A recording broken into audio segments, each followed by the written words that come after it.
America ରାଷ୍ଟ୍ରପତି Donald Trump ଯୋଉ H1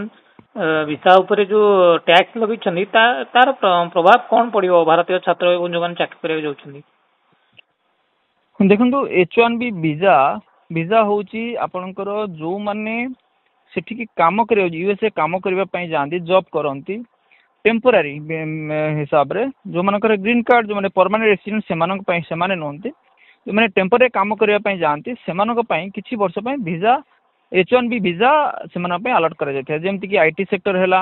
health care sector हैला आपनकर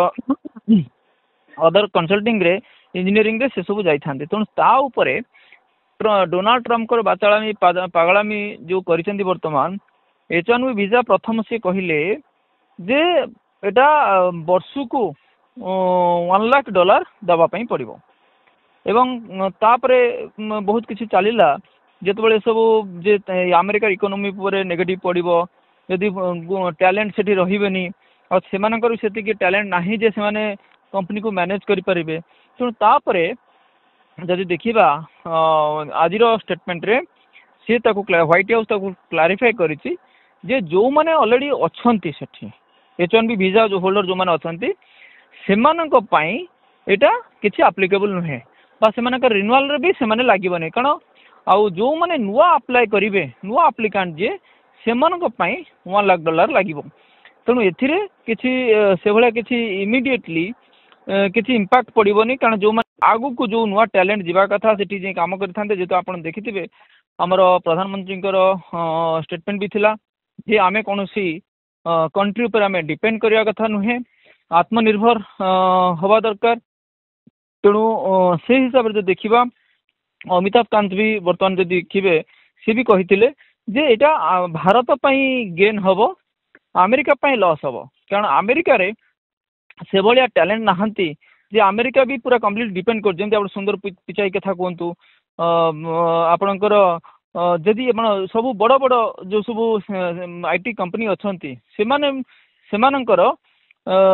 कंपनी को मैनेज करचंती हमर भारतीय वंशोद्भव जो मानकर सब इठू जाइचंती सेठिके तेणु सेथि पई किछि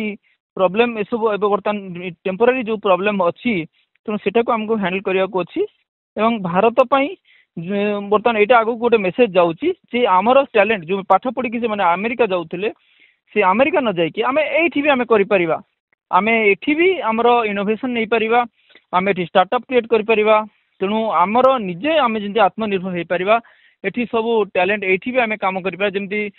हैदराबाद बेंगलोर ए सब जो सब हब सब अछि आईटी हब सब अछि सेठी जेंति बेसी हमर इनोवेशन हो परिबा आपनकर आईटी सेक्टर रे से माने काम करिवे आ जेंति कि बाहर को न जिवे एठी से माने काम कले तेणु अल्टीमेटली हमर टैलेंट बाहर को जीवनी तेणु से भारतर इनोवेशन बढ़ो तेणु सेमती भी चाइना भी तार स्टेटमेंट रे कहते जो आप कहे हेल्थ केयर सेक्टर रे अमेरिका सब बेसी प्रॉब्लम रे पड़ो से सब दिगरे देखला व्हाइट हाउस तरफ क्लारिफिकेशन दि जाइए जे एटा माने ओनली जो माने नुआ आसवे एटा एप्लीकेबल कारण ये जना पड़ी जहाँ डोनाल्ड ट्रम्प को मुंड ठीक से काम करूनी तेणु से जिते जहाँ मन को आसी किसी स्टेटमेंट नौकर एडमिनिस्ट्रेशन केमी काम कर भी आम गोटे प्रश्न अच्छी आम कहीपर आज्ञा देखा गले जो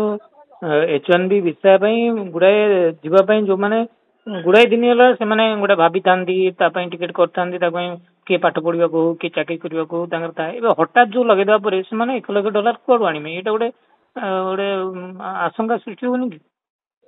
देखो यहाँ तो सही आशंकार तो बर्तमान फ्लाइट कॉस्ट बर्तमान पाखापाखि 100% पर्यटन पाखापाखि बढ़ीगला तेणु से ये गोटे माने